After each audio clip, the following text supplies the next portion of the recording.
दोस्तों नमस्कार। मैं श्यामनाथ यादव मिठकरवाली। ये एक पोस्ट है वित्त मंत्री निर्मला सीतारमण के पति का, जिनका नाम है परकला प्रभाकर। ये अर्थशास्त्री भी हैं। तो लेख है वित्त मंत्री निर्मला के पति परकला प्रभाकर का बड़ा खुलासा। आंध्र प्रदेश चुनाव में 4.16% वोट रात 11:45 बजे से सुबह 2 बजे के करीब डाले गए। तो 2 बजे सुबह कहाँ होती, 2 बजे तो रात रहती है, माने 2 बजे रात तक डाले गए, ऐसा इनका कहना है। देखिए आप लोग देखिए, अभी इस पे एक समाचार भी ये तो एक है इनका, ये चुनाव से संबंधित है। दूसरा जो है इनका एक समाचार है अर्थव्यवस्था पर, कि इस देश की अर्थव्यवस्था खराब स्थिति में जा चुकी है इनके कहे अनुसार। और वित्त मंत्री निर्मला सीतारमण जो हैं, इनके कहने से कि अर्थव्यवस्था में सुधार हुआ है। तो अगर सुधार हुआ होता तो देश में और जनता के बीच में खुशहाली रहती। केवल मुंह से कह देने से सुधार हुआ और सुधार नहीं हुआ तो जनता तो परेशान रहेगी ही। तो जब जनता परेशान रहेगी तो देश भी परेशान रहेगा। तो इसमें होता क्या है, होता ये है और होना भी यही चाहिए कि जो भी वित्त मंत्री बन रहा है, चाहे महिला हो या पुरुष, वह अर्थशास्त्री होना चाहिए। जैसे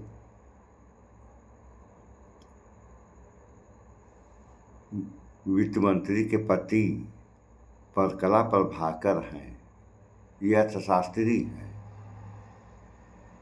अगर चलिए ये वित्त मंत्री नहीं है होना, तो ये कहने वाली बात नहीं है कि इन्हीं को चाहिए। वह ऐसे लोगों को होना चाहिए जो अर्थशास्त्री हों। जैसे पूर्व प्रधानमंत्री मनमोहन सिंह थे, तो अर्थशास्त्री वो थे। जब देश में संकट आया था तो उन्होंने अपने हिसाब से उस संकट को दूर कर लिया। और आज क्या हो रहा है ये आप लोगों के सामने है, कहने की क्या ज़रूरत है। और प्रधानमंत्री भी ऐसा होना चाहिए जो विशेष रूप से शिक्षित हो। अभी हम आगे वीडियो बनाएंगे। ये ढोल मजीरों वाली सरकार है। अभी केरला में गए थे तो ढोल मजारा, केरला में तो अभी चुनाव है इस समय बजाए हैं, इसके पहले भी तमाम जगह ढोल मजीरा बजाए हैं। तो ढोल मजीरा के साथ साथ केवल पूजा पाठ में विश्वास रखते हैं। पूजा पाठ करने से जो विकास होगा या सुधार होगा। अभी आप लोग देखिए ईरान का, कि पूरा दुनिया लोहा मान गई ईरान का। अब तक अमेरिका माने सारे लोग अमेरिका से डरते थे, और अमेरिका की क्या स्थिति हो गई ईरान के द्वारा, ये आप सारे लोग देख रहे हैं। तो व्यवस्था ऐसी होनी चाहिए जैसे ईरान की है। और यहाँ क्या हो रहा है, देश पीछे जा रहा है, लेकिन ढोल पीटी जा रही है कि देश आगे जा रहा है। कैसे आगे देश जा रहा है, आगे जा रहा है तो दिखाओ आगे जा रहा है। सारे सामान विदेशों के यहाँ उपलब्ध हैं, सारे सामान विदेशों के यहाँ उपलब्ध हैं। एक खिलौने से झाले से लेकर के मोबाइल सारी चीज़ें विदेशों की हैं। एक राफेल खरीदा गया कहाँ से, फ्रांस से। तो इतनी ढोल पीटी गई इस देश में। और जिस दिन बना लेगा राफेल जैसा विमान, उस दिन क्या होगा। और चाहिए भी राफेल क्या है, राफेल से अच्छे विमान बनाने चाहिए। जैसे पाकिस्तान के युद्ध में एक टैंक अमेरिका भेजा था, जिसका नाम वो दिया था अजय, अजय के बारे में आप लोग जानते ही हैं, जो जीता न जा सके उसे अजय कहते हैं। तो उस समय यहाँ के यानी भारत के वैज्ञानिक थे, नाम तो हम पूरा नहीं बता पाएंगे, लेकिन उनको भाभा नाम से भी कहा जाता था, मतलब भाभा नाम से ही वो प्रसिद्ध थे। तो ये गए अमेरिका, ये गए थे और वहाँ से जिस लोहे से वो टैंक बनाया गया था उसका एक टुकड़ा लेकर आए और जो है बम ऐसा बनाए, पहले प्रयोग किए होंगे, जब ऐसा बम बन गया कि वह लोहा चूर हो गया तो वही बम बना दिया गया। और उसी टैंक को आप लोग जानते हैं वीर अब्दुल हमीद, शहीद वीर अब्दुल हमीद, जो इसी गाजीपुर के थे, इन्होंने कैसे कैसे तोड़ा ये तो इतिहास बताएगा। फिलहाल हम इतना ही बताएंगे कि इन्होंने उन अमेरिकी अजय टैंकों को तोड़ दिया या तहस नहस कर दिया। और यहाँ चलता है हिंदू मुस्लिम। आप लोग देखिए कि डॉक्टर APJ अब्दुल कलाम, इनको मिसाइल मैन कहा गया, वो भी तो एक मुसलमान थे। तो अगर उनके अंदर देश के प्रति गदगदारी रही होती तो मिसाइल मैन उपाधि कैसे उनको मिलती? ये सोचने वाली बात है, सारे लोग इस बात को सोचें। अगर ऐसा सही नहीं आप लोग सोचेंगे और सही नहीं जानकारी रखेंगे तो देश का पतन हो जाएगा। और इसी कारण बस आप लोग देखिए देश का पतन भी हो रहा है।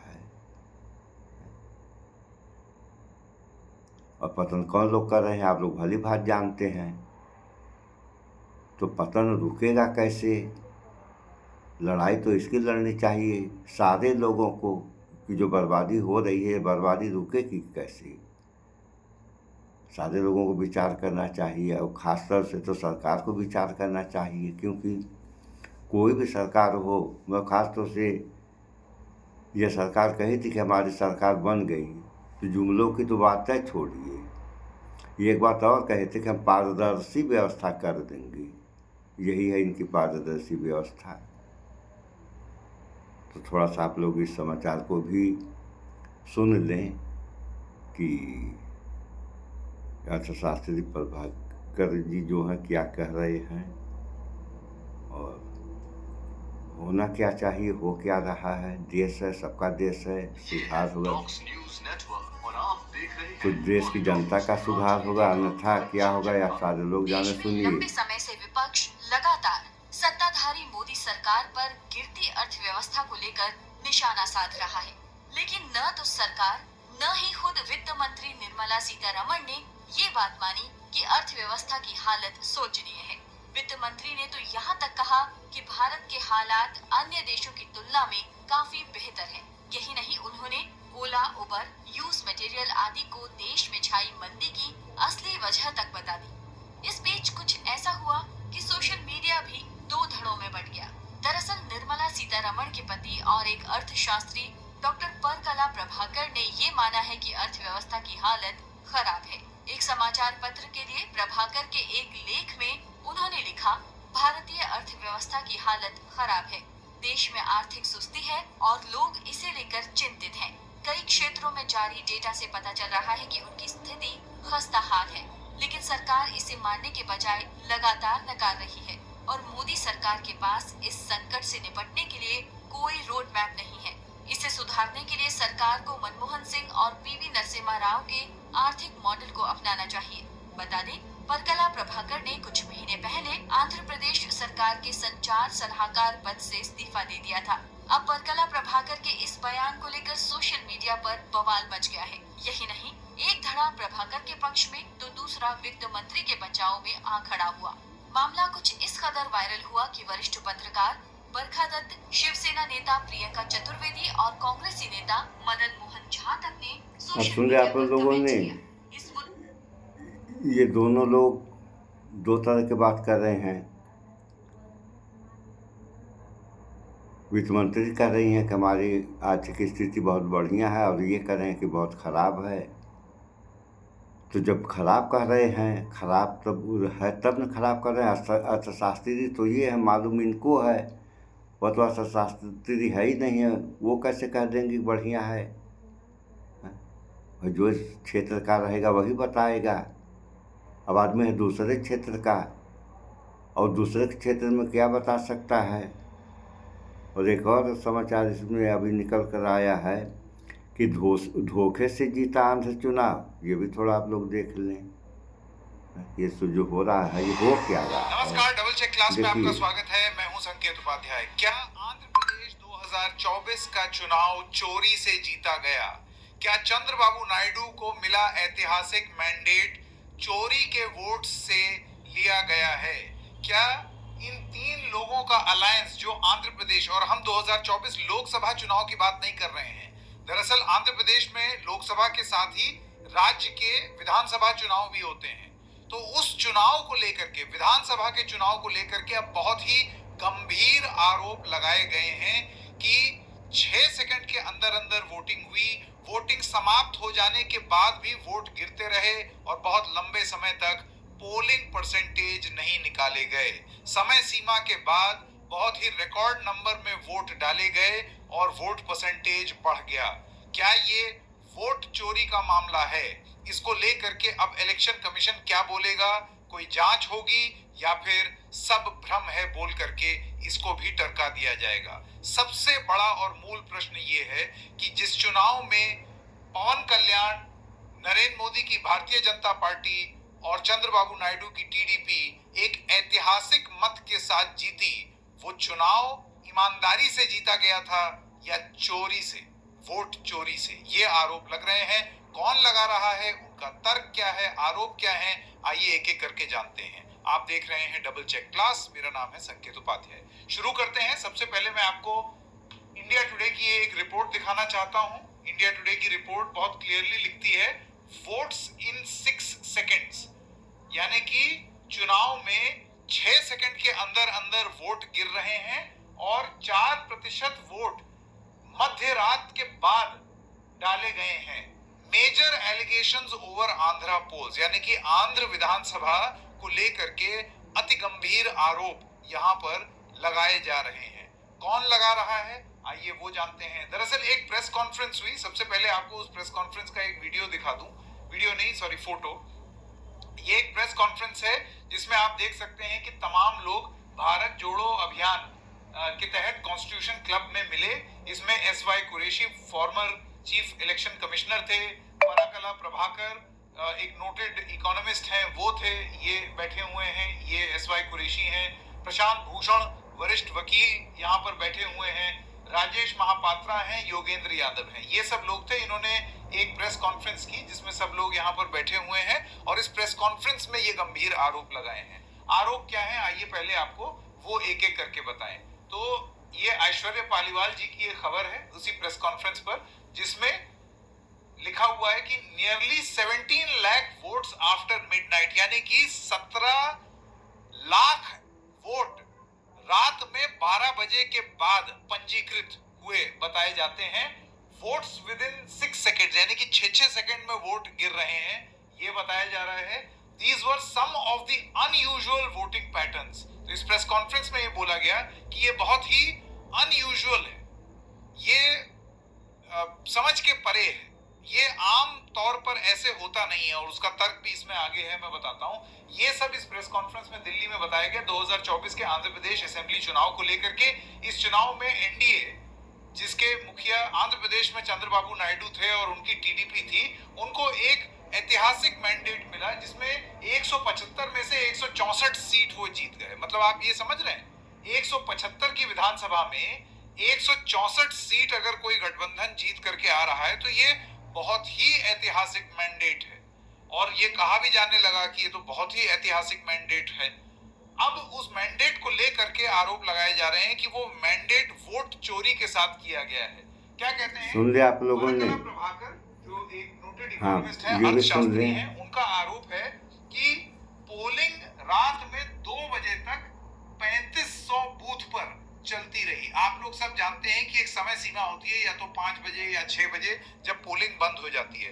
कहा यह भी जाता है कि जितने लोग 6 बजे तक या 5 बजे तक या जो भी समय निर्धारित किया गया है उस समय तक अगर पोलिंग बूथ के अंदर है तो ऐसे वक्त में उन लोगों को वोट देने की इजाजत दी जाएगी। हमने ऐसा भी होते हुए देखा है कि बहुत लंबी लंबी लाइनें होती हैं तो वोटिंग रात तक चलती है, लेकिन रात 2 बजे तक 3500 बूथ पर, इस पर अभी स्पष्टीकरण आना बाकी है। क्या वाकई ऐसा हुआ था? अब क्या है कि ये स्पष्ट हो सकता है, ये बहुत क्लियरली एस्टैब्लिश हो सकता है कि 2 बजे तक 3500 बूथ में रात में वोटिंग हो रही थी। आप जानते हैं कैसे? हर वोटिंग बूथ में सीसीटीवी कैमरा होता है। सीसीटीवी कैमरे की फुटेज से अगर मिलान होगा तो पता चल जाएगा, लेकिन उसके लिए सीसीटीवी कैमरे की फुटेज बची होनी चाहिए। नष्ट अगर कर दी जाएगी तो उसमें प्रॉब्लम है। जैसे कि आप जानते हैं बीच में एक बात चला कि 45 दिन बाद सीसीटीवी फुटेज को नष्ट कर दिया जाएगा, तो ऐसा अगर होगा तो गड़बड़ हो जाएगी। तो ये आरोप लगा है कि रात में 2 बजे तक 3500 बूथ पर वोट डलते रहे। परकला प्रभाकर ने यह भी दावा किया कि 4.16% जो टोटल वोट्स हैं वो 11:45 से 2 बजे के बीच में पड़े हैं। वो कहते हैं कि 52 lakh votes were recorded between 8 PM and 2 PM, यानी कि वोटिंग खत्म हो जाने के बाद रात 2 बजे तक 52 लाख वोट पड़े हैं। आप समझ रहे हैं, 8 बजे से 2 बजे का मतलब है वोटिंग समाप्त हुए कई घंटे बीत गए और उसके बाद रात तक। तो ये जो बम्पर वोटिंग हुई है 8 बजे के बाद, इसके पीछे के कारण क्या है? क्या इतने सारे लोग पोलिंग बूथ में घुस गए थे और फिर वो धीरे धीरे बैकलॉग क्लियर हो रहा था? ये आरोप सुन लिया आप लोगों ने। और ये कहना है वही जो अर्थशास्त्री हैं, वित्त मंत्री के पति, उनका कहना है, तो गलत कह रहे हैं। और अभी आप लोगों ने पोस्ट देख ही लिया, तो क्या ये जो कर रहे झूठ कर रहे हैं और जो अन्य लोग कर रहे हैं वो सही कर रहे हैं? जांच होगी, कब जांच होगी, कैसे जांच होगी? कुछ नहीं होगा। जो होना था सो हो गया। अब क्या होगा? अब कुछ नहीं होगा। तो संविधान है, संविधान के तहत अगर व्यवस्था चलेगी तभी सुधार होगा, अन्यथा अब तो आप लोग समझ लीजिए ही कि ये हमारा मानना है कि अब डिजिटल इंडिया ख़त्म। सो इस वीडियो में इतना ही। भाईचारा बना कर रहें, स्वच्छता अपनाएं, सुख खाएं, स्वस्थ रहें, शिक्षित बने। जय विज्ञान, जय संविधान। नमस्कार।